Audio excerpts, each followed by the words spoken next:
Bismillahirrahmanirrahim. Assalamualaikum warahmatullahi wabarakatuh. Syukur alhamdulillah, kita bisa berjumpa lagi di channel ini. Sholawat dan salam selalu dan tetap tercurahkan kepada junjungan kita, Nabi besar Muhammad sallallahu alaihi wasallam. Allahumma shalli ala sayyidina Muhammad, wala ali sayyidina Muhammad. Harapan dan doa saya, semoga saudaraku semuanya selalu diberikan kesehatan. Amin ya rabbal alamin. Sahabat beriman, yang dirahmati Allah. Akhir-akhir ini, sedang populer di jagat maya, film berjudul Vina Sebelum 7 Hari, yang di dalamnya, diantaranya menggambarkan konsep arwah penasaran, di mana arwah Vina merasuki tubuh sahabatnya, Linda, untuk mengungkap kebenaran di balik kematiannya. Konsep seperti ini, sering ditemui dalam berbagai karya fiksi dan budaya populer, termasuk film dan literatur horor.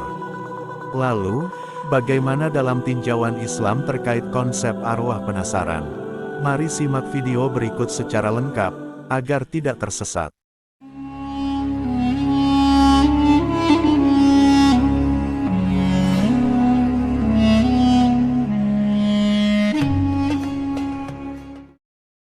Dalam kepercayaan Islam, roh atau arwah orang yang telah meninggal dunia, akan berada pada suatu tempat sesuai dengan derajat dan amal orang tersebut.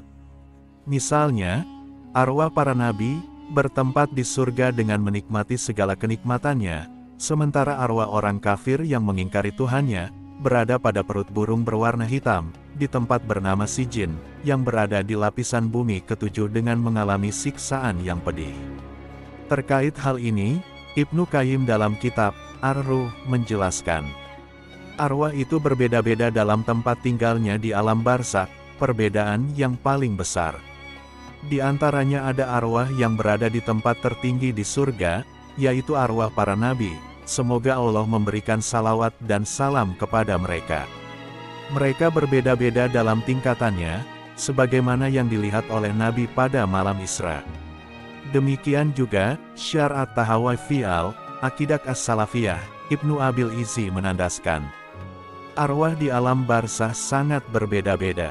Di antaranya ada arwah yang berada di tempat tertinggi di surga, yaitu arwah para nabi, semoga Allah memberikan salawat dan salam kepada mereka.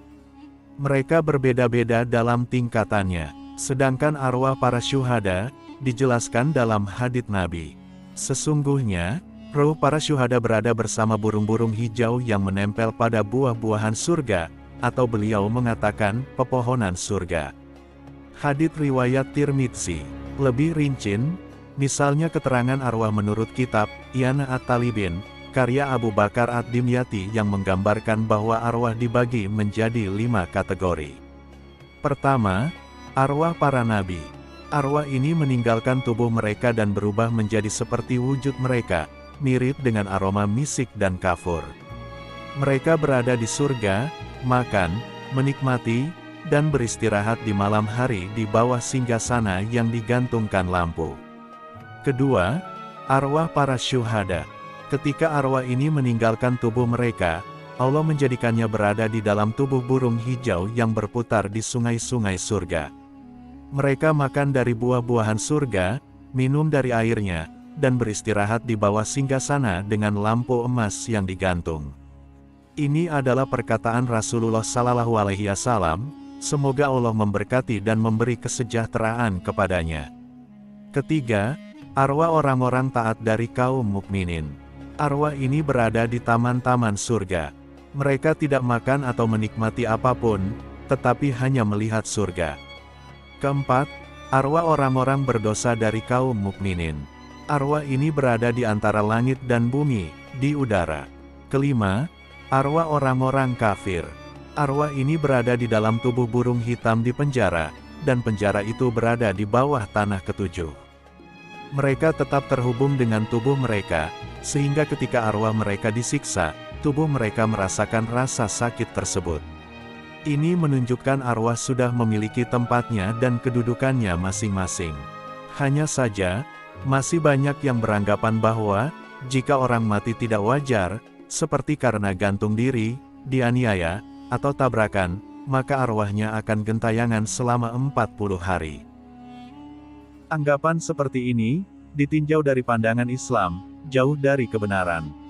Sebab, berdasarkan hadits Nabi Muhammad SAW, fenomena arwah orang mati gentayangan, tidak terjadi.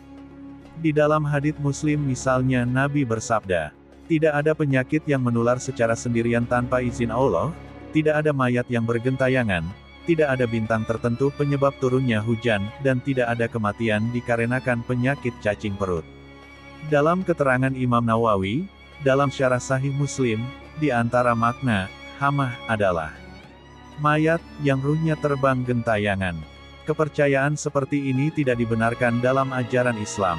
Masih dalam riwayat Muslim yang lain juga dikatakan, tidak ada penyakit yang menular secara sendirian tanpa izin Allah, tidak ada hantu bergentayangan dan tidak ada safar penyakit perut yang terjadi dengan sendirinya. Maka, pandangan yang mengatakan adanya arwah atau hantu gentayangan, perlu diluruskan. Hal ini juga sesuai dengan ayat dalam Al-Quran yang menyatakan bahwa, Allah memegang jiwa orang ketika matinya dan memegang jiwa orang yang belum mati di waktu tidurnya. Allah memegang jiwa orang ketika matinya dan memegang jiwa orang yang belum mati di waktu tidurnya, maka dia tahanlah jiwa orang yang telah dia tetapkan kematiannya dan dia melepaskan jiwa yang lain sampai waktu yang ditetapkan. Sesungguhnya, pada yang demikian itu terdapat tanda-tanda kekuasaan Allah bagi kaum yang berfikir. Quran Surat Az-Zumar ayat 39-42. Oleh karena itu, sangat mustahil arwah orang mati, yang berada dalam genggaman Allah dan menjalani ketentuannya masing-masing akan gentayangan dalam wujud arwah atau hantu, sebagaimana kepercayaan sebagian orang. Dari keterangan tempat arwah setelah berpisah dari jasad dan dalil nas yang berkaitan dengannya, klaim yang paling logis perihal fenomena di atas adalah, bahwa hantu atau arwah gentayangan ini merupakan penjelmaan jin, khususnya jin korin. Jin korin adalah jin yang selalu dekat menyertai orang sejak lahir hingga kematian. Korin inilah yang paham betul dengan tipikal, kebiasaan, dan kepribadian orang yang disertainya, sehingga tidak aneh jika korin sanggup menjawab hal-hal yang bersifat intim dan privasi serta bisa meniru gaya, perilaku, bahkan menyamar menjadi orang yang disertainya ketika hidup. Dalam suatu riwayat diterangkan, tidaklah seorang pun dari kalian, melainkan dikuasai pendamping dari kalangan jin. Mereka bertanya, engkau juga wahai Rasulullah? Beliau menjawab, aku juga, hanya saja Allah membantuku mengalahkannya, lalu ia masuk Islam, ia hanya memerintahkan kebaikan padaku. Hadits riwayat Muslim. Salam bersabda, tidak ada seorang pun dari kalian, kecuali ia ditemani oleh korin pendamping, dari bangsa jin dan korin dari bangsa malaikat. Mereka bertanya, juga denganmu? Beliau menjawab, ya, begitu juga denganku. Tapi Allah membantuku untuk mengalahkannya, sehingga ia masuk Islam. Hadits riwayat Darimi. Hadits lain yang juga menyiratkan kemungkinan yang menjelma menjadi arwah gentayangan adalah jin korin. Hadits Rasulullah berikut. Jin itu ada 3 wujud. Yang satu, wujud seperti anjing dan ular. Yang satu, wujud terbang di udara. Dan yang satu, wujud datang dan pergi. Hadits riwayat Ibnu Hibban. Dalam riwayat Tabrani disebutkan, jin ada 3 kelompok, ada yang mempunyai sayap dan bisa terbang, ada yang menyerupai ular, dan ada yang bisa berjalan dan bergerak seperti manusia. Jadi, di antara jin itu ada yang datang dan pergi layaknya manusia berjalan sehingga dimungkinkan kuat merekalah yang punya kemampuan untuk menyerupai si mayit menjadi arwah gentayangan.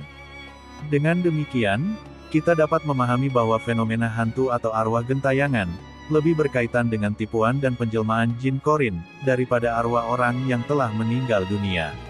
Ini adalah sebuah pemahaman yang penting untuk mengetahui dan memahami dunia gaib dalam perspektif Islam. Wallahu alam bishawab. Siapa Dek? Anaknya polisinya Dede nggak kenal? Nggak kenal. Kabur ke Jakarta 2 orang. Kabur ke Jakarta 2 orang. Iya. 2 orang itu nggak ada yang kenal Dek? Enggak. Berapa orang yang nganuin Dede tuh? 12 orang. Tangan Dede dipukul pakai balok gede. Dipukul dengan Vina patah. Bukan diseret. bukan diseret pakai motor, dipukul tangan Vina. Kepalanya sih Dede, kepalanya kenapa? Diapain Dede? Kepalanya Tadinya dibenturin. kemana? Ke motor, terus ke aspal.